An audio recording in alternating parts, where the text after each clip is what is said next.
Imagine isso. Você acorda e antes mesmo de lembrar quem é, sua mão já se move sozinha. Sem pensar, sem intenção, apenas hábito. O brilho frio da tela te dá bom dia antes que qualquer pessoa o faça. E por um breve instante, parece que algo importante pode estar ali, esperando, mas nada realmente está. Você desliza o dedo.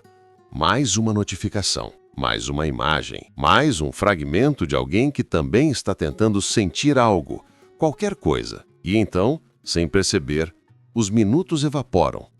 Você nem sabe mais o que procurava, mas o corpo continua buscando, como se algo invisível o guiasse. O que exatamente estamos tentando preencher quando olhamos para uma tela? O que falta tão profundamente em nós que o toque de um vidro se tornou mais reconfortante do que o toque humano? Há um silêncio incômodo, escondido sob o zumbido constante de conteúdo.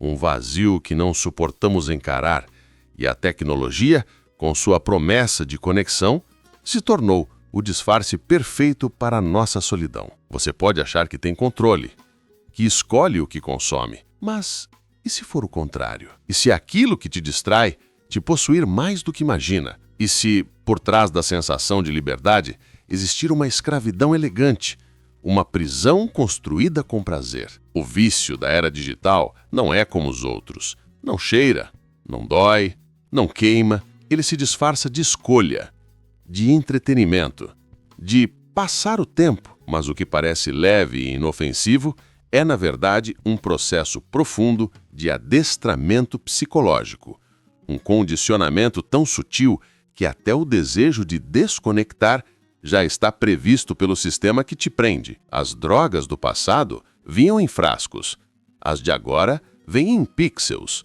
mas ambas têm o mesmo propósito: anestesiar o que dói e prolongar a dormência. Pense nisso. Você já se sentiu inquieto quando o celular está longe? Já abriu um aplicativo e percebeu que não lembrava o motivo? Já sentiu uma ansiedade estranha no silêncio, como se o mundo estivesse te esquecendo quando você não está online? Isso não é coincidência, é arquitetura. Cada vibração, cada notificação, cada cor e som foi projetado por psicólogos comportamentais para manipular o seu sistema de recompensa. O mesmo circuito cerebral ativado por drogas, jogos de azar e sexo. Mas aqui, o vício é mais sofisticado. Ele não te destrói rápido, te consome devagar. E o pior, te convence de que está tudo bem. Você não sente culpa porque todos fazem o mesmo. Não sente medo porque é normal. Mas é justamente aí que mora o perigo. Quando o anormal se torna o padrão, quando o ruído se torna o fundo constante da existência, quando você deixa de perceber o silêncio como algo essencial e passa a tratá-lo como ameaça. A tecnologia prometeu nos libertar, mas talvez tenha nos amarrado com laços invisíveis. Nietzsche dizia que o homem moderno é um animal domesticado demais. Talvez agora sejamos um tipo ainda mais dócil, alimentados por dopamina, entretidos pela distração e programados para desejar o que não escolhemos. A mente humana sempre buscou transcendência, mas agora ela se contenta com a simulação do transcendental. Um feed sem fim, uma sequência de microêxtases digitais, um substituto barato para o sentido. O que acontece quando uma geração inteira confunde estimulação com vida? Quando o silêncio vira tédio e a introspecção um incômodo intolerável? Quando olhar para dentro se torna mais assustador do que olhar para uma tela? Você pode sentir, mesmo que não admita, algo está errado. Há um mal-estar flutuando sobre o riso superficial, sobre os vídeos curtos, sobre os comentários e curtidas. Uma sensação de que estamos sempre presentes em todos os lugares, exceto em nós mesmos. E talvez essa seja a armadilha mais perigosa de todas, porque quanto mais conectados parecemos, mais distantes nos tornamos de nós, dos outros, do real. Há um preço psicológico por essa dopamina barata e ainda não o compreendemos totalmente. Mas alguns já começam a perceber. Estamos trocando profundidade por velocidade, significado por estímulo, presença por performance. E pouco a pouco a mente vai se tornando dependente do ruído. Não por prazer, mas por medo do que encontra no silêncio. A pergunta não é mais se somos viciados. É em que ponto deixamos de ser humanos e nos tornamos apenas extensões do algoritmo? E se a tecnologia não estiver nos servindo, mas nos moldando? E se cada toque, cada deslizar, cada impulso digital for apenas a superfície de algo muito mais antigo? A eterna tentativa da psique de fugir de si mesma. O vício invisível da era digital não começa no telefone. Começa na alma. E o que ele revela sobre nós é muito mais profundo do que qualquer tela pode mostrar. Há algo profundamente humano no ato de fugir de si mesmo. Desde o início da civilização, criamos distrações para anestesiar o insuportável peso de estar conscientes. Mas nunca antes havíamos construído uma fuga tão eficiente, tão acessível, tão personalizada quanto o mundo digital. A tecnologia não criou nossa necessidade de distração, apenas a aperfeiçoou. O que antes era um desvio ocasional, agora se tornou a estrutura invisível do cotidiano. E sob essa dependência coletiva, esconde-se um desespero silencioso, o medo do vazio interior. Carl Jung escreveu que aquilo a que resistimos persiste. A era digital é o resultado dessa resistência elevada ao extremo. Fugimos da solidão e ela cresce. Fugimos do silêncio e ele grita. Fugimos de nós mesmos e o eu se fragmenta em 1000 perfis, cada um tentando ser alguém. A fuga de si como condição existencial. Jean-Paul Sartre dizia que o ser humano está condenado à liberdade e que essa liberdade absoluta, sem direção, é insuportável. Em resposta, buscamos qualquer coisa que nos poupe da vertigem de escolher, de sentir, de existir plenamente. O mundo digital é o antídoto perfeito para a angústia existencial. Ele preenche cada segundo de vazio com ruído, e quanto mais evitamos o desconforto de pensar, mais perdemos a capacidade de pensar por conta própria. O filósofo Aldous Huxley previu algo semelhante em Admirável Mundo Novo, uma civilização que seria escravizada não pela dor, mas pelo prazer, não por censura, mas por distração. E talvez ele tenha acertado mais do que imaginava. Não precisamos mais de tiranos para nos controlar. Basta que nos mantenham entretidos. Mas por que somos tão vulneráveis a isso? Por que uma simples tela tem o poder de dominar nossa atenção, moldar nossos desejos e sequestrar nossa vontade? A psicologia da dopamina e da carência. A neurociência moderna oferece uma pista. Cada notificação, cada curtida, cada novidade ativa o circuito de dopamina, o mesmo mecanismo que impulsiona todos os vícios. A dopamina não é prazer. É a antecipação do prazer, a promessa de que algo gratificante está a um passo de distância. E o cérebro, sedento por essa expectativa, entra em um ciclo infinito de busca. Mas o que estamos realmente caçando? Não é informação, não é conexão, é significado. A dopamina digital é a recompensa substituta para uma necessidade espiritual não atendida, o desejo humano por sentido e pertencimento. Mas o problema é que o sistema digital oferece apenas fragmentos, recompensas instantâneas, sem profundidade emocional. Como um banquete de fumaça, ele sacia a fome apenas o suficiente para impedir que busquemos algo verdadeiro. Gabor Maté, especialista em vícios, disse que o oposto do vício não é a sobriedade, é a conexão. E a ironia cruel é que nossa busca por conexão através das telas apenas nos isola ainda mais. Estamos cercados de rostos, mas carentes de presença, conectados a todos, mas desconectados de nós mesmos. A sombra junguiana da era digital. Jung acreditava que cada indivíduo carrega uma sombra, tudo aquilo que rejeitamos em nós e empurramos para o inconsciente. A internet se tornou o espelho dessa sombra coletiva. Ali despejamos nossa raiva, inveja, carência, vaidade e medo, acreditando que estamos apenas interagindo. Mas, na verdade, projetamos o que não suportamos ver em nós. A cultura da comparação é o sintoma mais visível dessa dinâmica. Vemos a vida idealizada dos outros e sentimos inveja, ressentimento, inadequação, mas, por trás dessas emoções, está a recusa em aceitar nossa própria vulnerabilidade. Preferimos uma mentira bonita a uma verdade dolorosa. A tela é o espelho onde olhamos para não nos ver de verdade. Nietzsche advertiu: aquele que luta com monstros deve cuidar para não se tornar um deles.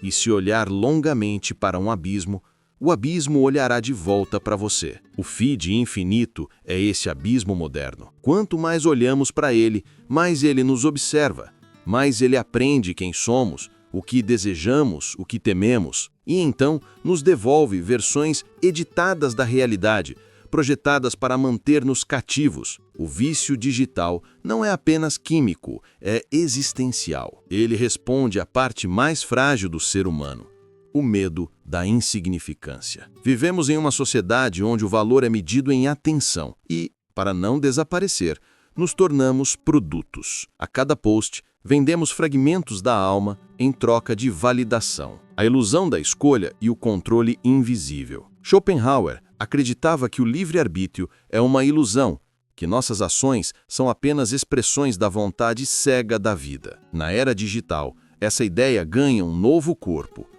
Acreditamos estar escolhendo o que assistir, o que ler, o que comprar, mas nossas escolhas são previsões de um algoritmo que conhece nossos medos e desejos melhor do que nós mesmos. A tecnologia tornou-se uma extensão do inconsciente coletivo.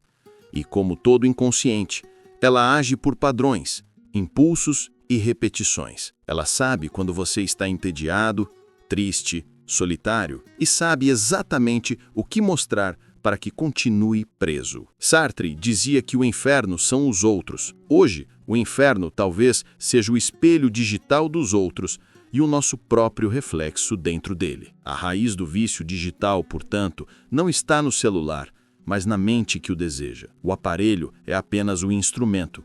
O impulso vem de uma psique faminta, buscando algo que perdeu. O sentido, o silêncio, a profundidade da experiência humana. E é por isso que o vício é invisível, porque ele não parece destrutivo, parece natural. Ele se mistura ao cotidiano, se confunde com a rotina, se disfarça de progresso, mas, sob a superfície, ele corrói lentamente a capacidade humana de atenção, presença e reflexão. A mente que antes buscava compreender o mundo, agora busca apenas estímulo.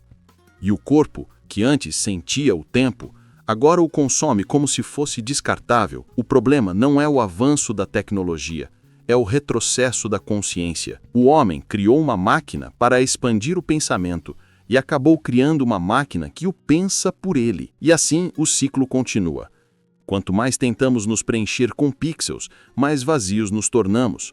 Quanto mais nos conectamos externamente, mais nos desconectamos internamente. Até que chega o ponto em que não sabemos mais o que significa estar vivo, apenas estar online. Mas há consequências mais profundas ainda não vistas.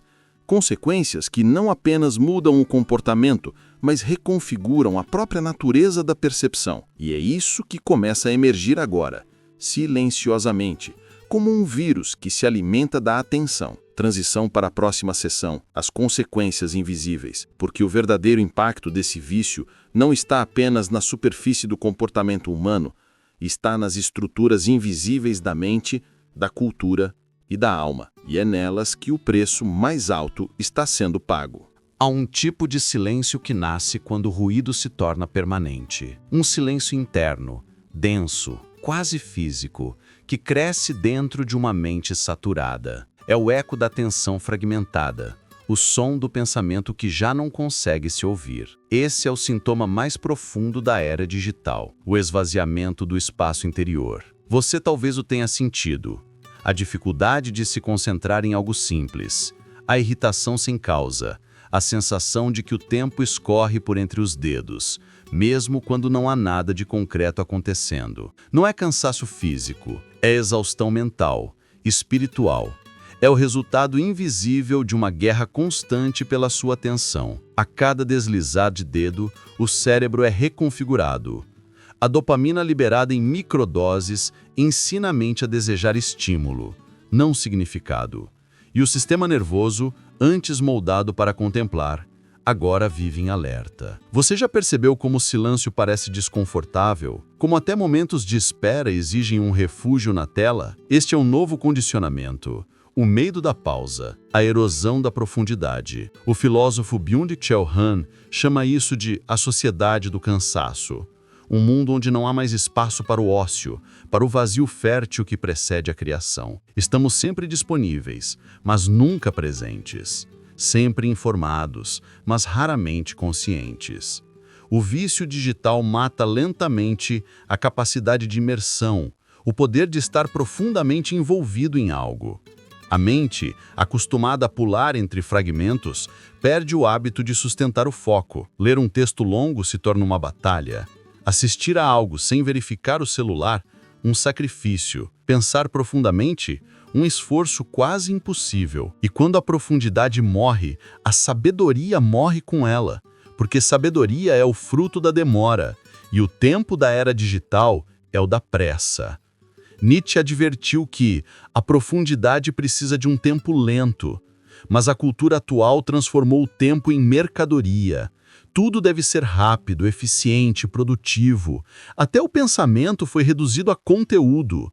Até a emoção virou performance. A consequência é psicológica, é devastadora. A mente vive em estado de comparação constante. A autoestima se torna refém da aprovação. E a autenticidade, essa rara virtude, se dissolve no mar de aparências. A dopamina recompensa o falso self. Cada curtida é um lembrete de que o personagem funciona melhor do que a pessoa real. E o ego, alimentado por essa validação artificial, se torna insaciável. Quer ser visto, lembrado, admirado, mas nunca amado de verdade. A alienação emocional e o vazio coletivo. Há também um efeito mais sutil, quase imperceptível, o embotamento afetivo. O excesso de estímulos gera saturação emocional. Assistimos à dor, à tragédia e à beleza com a mesma indiferença. O horror e o humor compartilham o mesmo feed. E a alma, incapaz de distinguir, se anestesia. Dostoiévski dizia que o homem se acostuma a tudo. E é isso que o mundo digital faz. Nos acostuma ao insuportável. A injustiça vira tendência. A dor vira conteúdo. A solidão vira meme. Vivemos um paradoxo cruel. Quanto mais vemos o sofrimento do mundo, menos o sentimos. Quanto mais compartilhamos emoções, menos as experimentamos de verdade. Essa é a consequência invisível mais devastadora. A desconexão emocional. Não apenas entre pessoas, mas entre o ser humano e sua própria experiência interior. O indivíduo moderno se tornou um espectador da própria vida. Ele observa o que sente como se assistisse a si mesmo através de uma tela mental. A realidade virou algo que se consome, não que se vive. A colonização da mente. Mas talvez o impacto mais profundo não seja psicológico nem emocional, e sim ontológico. Estamos mudando a forma como percebemos a realidade. A atenção é o filtro que define o que existe para nós. E ao entregá-la às máquinas, delegamos à tecnologia o poder de decidir o que é real. O algoritmo não apenas mostra o mundo, ele o constrói. Ele seleciona o que você vê, o que você pensa, o que você acredita ser importante. E o mais assustador é que você sente que escolheu. Schopenhauer escreveu que o homem pode fazer o que quer, mas não pode querer o que quer. Hoje, talvez não possamos nem sequer saber o que queremos. Nossos desejos foram terceirizados para um sistema que entende nossas fraquezas melhor do que nós mesmos. A mente foi colonizada, não pela força, mas pela conveniência. Não pela censura, mas pelo prazer. A consequência invisível do vício digital é a submissão disfarçada de liberdade. Somos servos que acreditam ser reis, presos em castelos de luz, cercados por muros de distração. E quanto mais brilhantes as telas, mais escura se torna a consciência. Mas ainda há algo que resiste. Um fragmento silencioso dentro de cada ser humano que ainda sente o incômodo, o mal-estar, o vazio. Esse desconforto é o lembrete de que ainda não estamos totalmente perdidos. É a alma sussurrando através do ruído, dizendo, acorde, porque no fundo, algo dentro de nós sabe, e sempre soube, que a vida não pode ser reduzida a uma sequência de estímulos, que o real não está na tela, que o humano não é um algoritmo. E talvez, ao reconhecer isso, comece a revolta. A rebelião silenciosa contra o sistema que sequestrou a nossa presença. Transição para a próxima sessão. A rebelião. Como se libertar. Porque compreender o problema é apenas o início. A libertação exige algo mais radical. Um rompimento não apenas com o aparelho, mas com a própria forma de perceber o mundo. E esse ato de resistência começa onde ninguém mais está olhando, dentro. A escravidão mais eficaz é aquela que convence o prisioneiro de que é livre. E a liberdade mais rara é a de uma mente que aprendeu a desobedecer. Vivemos em um mundo onde o controle não se impõe, se seduz. O novo tirano não grita ordens, ele sussurra distrações. Não usa correntes, mas recompensas. E sua força não vem da coerção, mas do prazer. Romper com isso não é simples, porque o vício digital não é apenas um hábito, é uma forma de existência. É o ar que respiramos, o ritmo do mundo, o tecido da vida moderna. Mas toda prisão, por mais invisível que seja, tem uma brecha. E a revolta começa exatamente ali, no instante em que você percebe que pode escolher. O despertar da consciência. Nenhuma libertação começa com o gesto. Começa com a lucidez. A consciência é o primeiro ato revolucionário. Ver o mecanismo em ação, dentro e fora, é o que desmonta o feitiço. Observe o que o sistema faz com você. Perceba o impulso de checar o celular sem motivo, o desconforto do silêncio, a necessidade de se exibir, de reagir, de se distrair. Cada uma dessas reações é uma pequena prisão psicológica, e o simples ato de vê-las claramente já enfraquece o poder delas. Krishnamurti dizia que a observação sem julgamento é a mais alta forma de inteligência. Ver o vício sem culpa, sem raiva, sem justificar, apenas ver, é um gesto de lucidez. E a lucidez é a primeira forma de desobediência. 2. A disciplina como ato de rebeldia. Vivemos em uma cultura que transformou a disciplina em opressão. Mas a verdade é que a indisciplina serve ao sistema. Quem não governa a si mesmo é governado pelo algoritmo.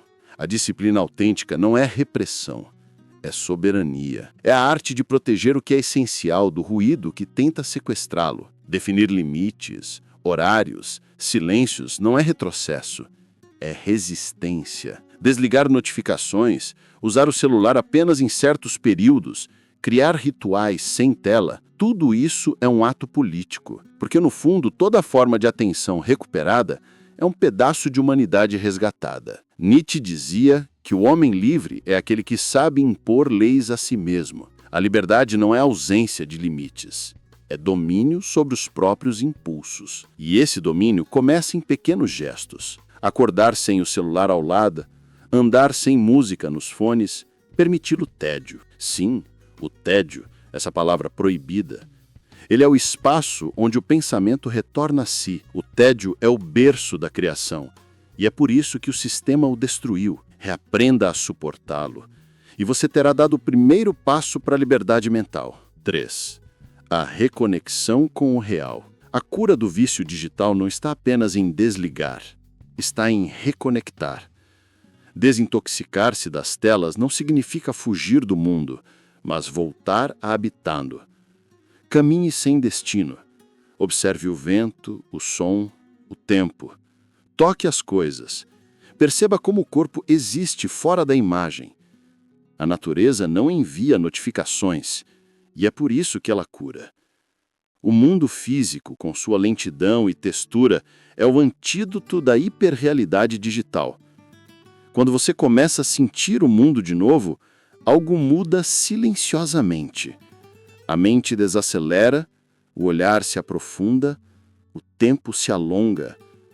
É nesse espaço que o pensamento verdadeiro nasce, porque pensar de verdade exige silêncio, e o silêncio é o que mais tememos. Mas é também o que mais precisamos. 4. A reeducação do desejo. O vício digital sobrevive porque aprendeu a sequestrar o desejo. Ele faz você querer o que não escolheu querer. A rebelião começa quando o desejo é reconquistado. Pergunte-se, o que eu realmente quero sentir quando busco isso? Por trás do impulso de deslizar, assistir ou postar, há sempre uma necessidade legítima, conexão, pertencimento, inspiração, mas ela foi desviada, distorcida. Reconhecer o desejo original é o caminho de volta.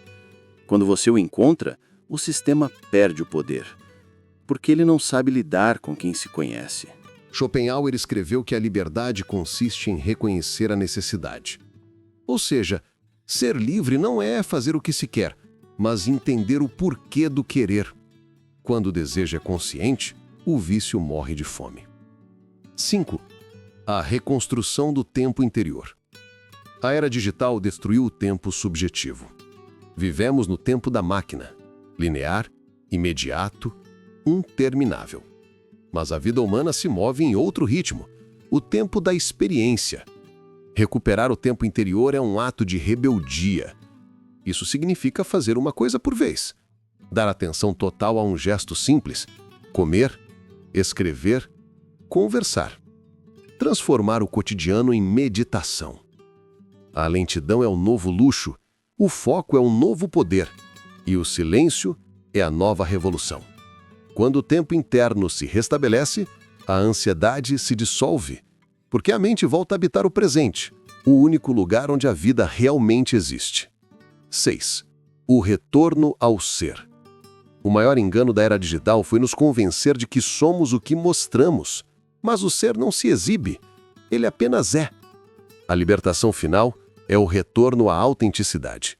É parar de atuar, deixar cair o personagem digital com suas máscaras, filtros e frases de efeito, e encarar o vazio que sobra, o eu real, imperfeito, silencioso.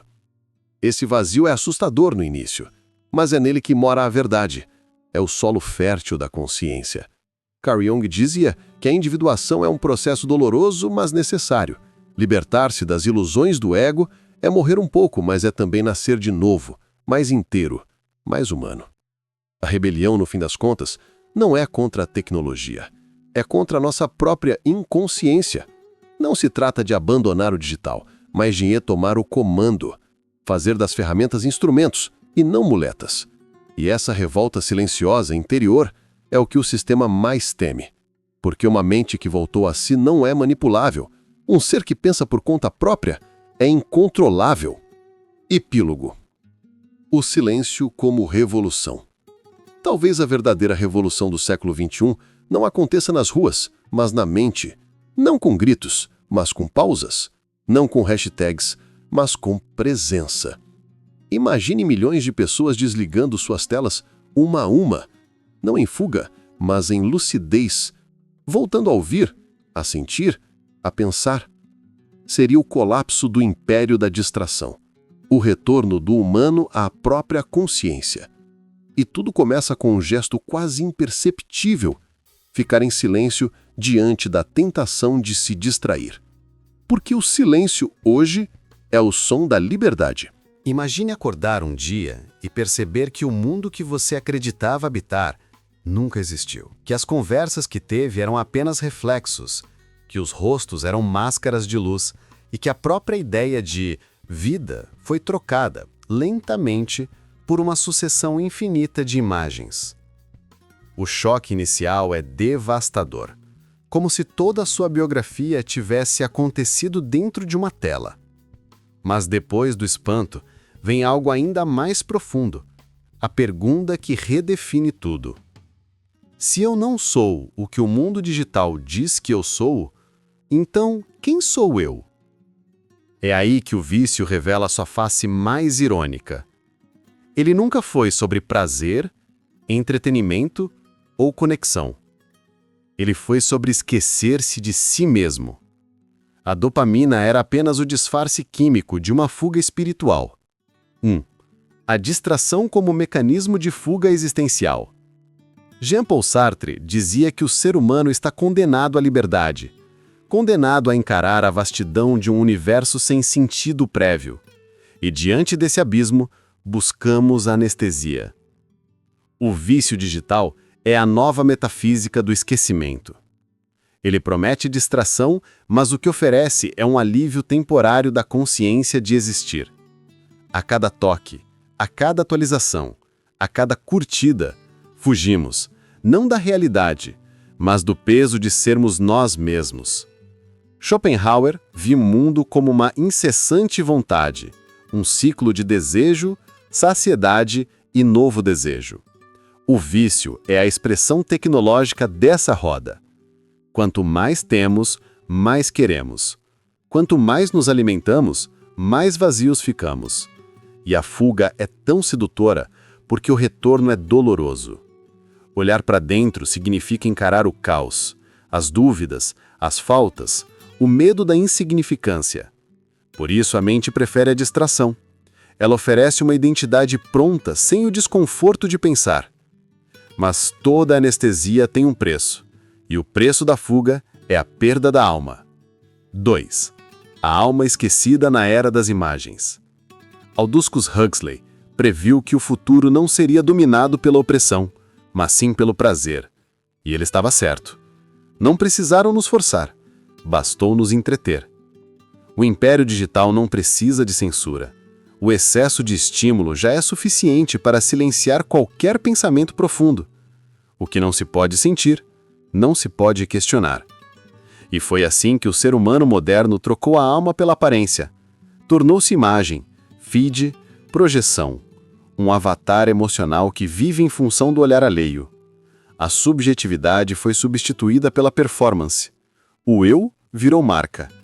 E a vida interior foi sacrificada em troca de uma presença constante, que nada presencia. Mas há algo que a máquina não consegue emular. Ela pode reproduzir rostos, vozes, até emoções artificiais, mas não pode criar presença. A consciência silenciosa que observa, que sente, que existe sem precisar provar nada. É essa presença que o vício tenta esconder, porque ela é, paradoxalmente, a cura e o colapso do sistema. 3. O retorno à presença. A morte do falso eu. Toda jornada espiritual começa quando a ilusão se desfaz. E essa é a parte mais dolorosa. Perceber que você não é quem pensava ser. Você não é o personagem que performa no digital. Não é o acúmulo de memórias, curtidas ou histórias. Você é a consciência por trás de tudo isso. O espaço onde os pensamentos aparecem e desaparecem. Carl Jung chamava esse processo de individuação, o momento em que o indivíduo integra sua sombra e transcende a persona, a máscara social. No contexto moderno, a persona é o perfil, o avatar, o eu editado que mostramos ao mundo. Mas a alma só se encontra quando essa máscara cai. Quando você silencia as notificações externas, começa a ouvir o som interior. E ele não fala em slogans, nem likes. Ele fala em silêncio, em presença, em verdade. E então, algo extraordinário acontece. O mundo desacelera, o desejo se dissolve, e pela primeira vez, o simples ato de existir basta. Não há necessidade de ser visto, porque você finalmente se vê. 4. A liberdade que não pode ser vendida. O sistema não teme a crítica. Ele a transforma em conteúdo. O que ele teme é a transcendência. Porque um ser humano desperto é imprevisível. Não consome o que não precisa. Não se compara. Não compete. Ele é livre por dentro. E essa liberdade não pode ser monetizada. A verdadeira revolução não é deletar as redes, é descobrir o ponto em que elas já não te governam. É poder usá-las sem ser usado. É transformar o meio em ferramenta e não em prisão. Nietzsche chamava isso de autossuperação, a capacidade de dizer sim à vida, mesmo com todo o caos, e ainda assim criar significado próprio. O humano desperto não busca fugir da dor. Ele a integra, porque entende que o sofrimento não é inimigo, mas mestre. A tecnologia pode amplificar a confusão, mas também pode amplificar a consciência. Depende de quem a utiliza, da direção da vontade. E é aí que reside a verdade mais poderosa. A liberdade não está fora da tela, mas dentro da mente que a observa. 5. O nascimento do novo humano. Quando a névoa se levanta, o que resta é o humano nu, sem disfarces, sem distrações, sem filtros. E esse humano é algo raro, quase mítico. Ele caminha em meio ao ruído, mas não é absorvido por ele. Usa a tecnologia, mas permanece presente. Comunica-se, mas não se perde. Ele entende que a vida é breve e por isso se recusa a vivê-la em simulacros. Ele olha para os outros não como espectadores, mas como espelhos, reflexos de uma mesma consciência. Ele redescobriu algo que a era digital tentou apagar, a profundidade da experiência humana. Esse é o novo humano, não aquele que foge da tecnologia, mas aquele que a transcende. Aquele que aprendeu que a verdadeira conexão não é Wi-Fi, é empatia. Que o verdadeiro prazer não é dopamina, é sentido. E que a verdadeira liberdade não é fazer tudo, mas saber o que não fazer. 6. A revelação final. Você não está preso à era digital. Ela está presa a você. Porque o vício só existe enquanto houver um eu que se identifica com ele. Quando a consciência desperta, o vício perde o chão. O algoritmo deixa de te decifrar quando você passar a se conhecer. E nesse instante, o império da distração desmorona. Não por revolta, mas por iluminação. A mente que observa é incontrolável. A alma que desperta é invendável. E o ser que se lembra de si é livre. Então, desligue, não por ódio ao sistema, mas por amor à lucidez. Silencie, não por fuga, mas por presença. Olhe, não para a tela, mas para dentro. Porque o que você sempre buscou no brilho artificial estava o tempo todo dentro do escuro da sua própria consciência. E talvez, nesse exato momento, o que o mundo mais precise seja de alguém capaz de ficar em silêncio e sentir de novo.